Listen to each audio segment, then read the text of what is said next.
मैं अक्सर आपको सलाह देती हूँ कि वर्चुअल प्रॉपर्टी में इन्वेस्टमेंट करें फिजिकल प्रॉपर्टी की जगह।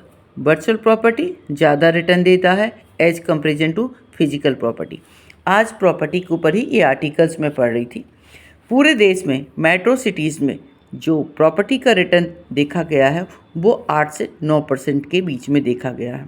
इससे पहले भी ये कई बार पेपर में आ चुका है कि प्रॉपर्टी में जो रिटर्न्स है वो 8 से 9% है। इंडिविजुअल हो सकता है किसी पर्सन को थोड़ा ज़्यादा मिला हो, लेकिन ये देश की बात है जहाँ पर रिटर्न्स एवरेज जो है 8 से 9% ही मिल रहा है। आज यहाँ पर सेलिब्रिटीज़ के साथ में बताया है कि अब सेलिब्रिटीज़ जो हैं वो प्रॉपर्टी में रिटर्न इन्वेस्टमेंट तो कर रहे हैं, लेकिन कॉमर्शियली जो ऑफिस प्रॉपर्टी में वो कर रहे हैं, ना कि रेसिडेंशियल प्रॉपर्टी में। अब ऑफिस और रेसिडेंशियल दोनों की ही कंडीशन देख लेते हैं पहले। जैसे मुंबई जैसे बड़े शहरों में कॉमर्शियल प्रॉपर्टी से सालाना 6 से 9% तक का रिटर्न मिल रहा है, यही रेसिडेंशियल में 2 से 3%। इसकी तुलना अगर भोपाल में की जाए तो और बहुत कम होगा।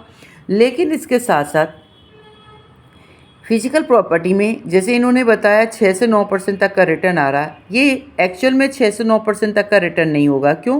क्योंकि इसमें प्रॉपर्टी टैक्स भी भरना होगा।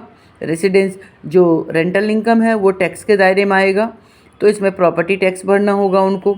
इसके अलावा मेंटेनेंस कॉस्ट, इसके अलावा जो एजेंट जो है किराए से रेंट देगा उसको भी कमीशंस देना होता है। इसके अलावा कई लीगल इशू का भी सामना करना पड़ता है। यही अगर ये वर्चुअल प्रॉपर्टी में लेते तो 6 से 9% पूरा का पूरा टैक्स फ्री इनके खाते में आता। किसी प्रकार का लीगल इशू नहीं, किसी प्रकार का टेनेंट सर्च करने की ज़रूरत नहीं होगी, और इस तरह से पूरा का पूरा पैसा जो है इनका सेफ होगा।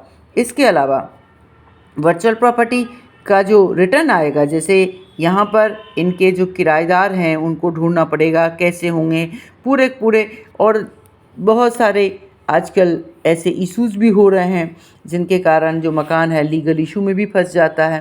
तो ऐसे जगह पर आप वर्चुअल प्रॉपर्टी में लगाते हैं, ऑल ओवर वर्ल्ड में आप कहीं भी घूमिए, कोई भी प्रॉब्लम नहीं, आपके खाते में हर महीने पैसे आता रहेगा, वो भी गारंटेड आएगा, टैक्स फ्री आएगा।